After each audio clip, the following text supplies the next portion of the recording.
Dövlət Su Ehtiyatları Agentliyinin tabeliyində olan Saatlı Su Meliorasiya Sistemlərinin İstismarı İdarəsi əkin sahələrinin suvarılması üçün ilin əvvəlindən 385 km suvarma kanalları, 90 km kollektor drenaj şəbəkəsində lildən təmizləmə işləri həyata keçirib və hazırda bu istiqamətdə işlər davam edir.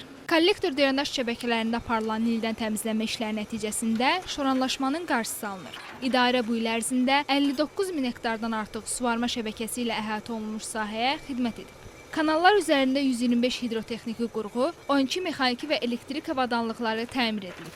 Rayon ərazisində görülən meliorativ tədbirlər nəticəsində əkilən kənd təsərrüfatı bitkilərindən bol məhsul əldə olunub və hazırda bu istiqamətdə işlər davam edir. Bu kanallar demək 13.870 hektar taxıl sahəsini və 12.598 hektar sahəni isə pambıq sahəsini suvarır. 13.870 hektar taxıl sahəsini tam suvarıb, yüksək məhsuldarlıq əldə etmişik. 12.589 hektar pambıq sahəsinin isə 12.131 hektarın araq vasitəsilə suvarıb çıxışını almışıq.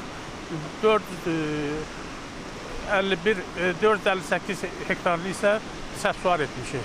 Qeyd edək ki, Saatlı Su Meliorasiya Sistemlərinin İstismarı İdarəsi əkin sahələrini suvarma suyu ilə təmin etməklə bərabər 5581 abonentə içməli su xidməti göstərir. Əhalinin digər qismi isə modul tipli su qurğularından götürülməklə bulaqlar vasitəsilə içməli su ilə təmin edilir. Hazırda əhalinin keyfiyyətli və dayanıqlı içməli su ilə fasiləsiz təminatı həyata keçirilir.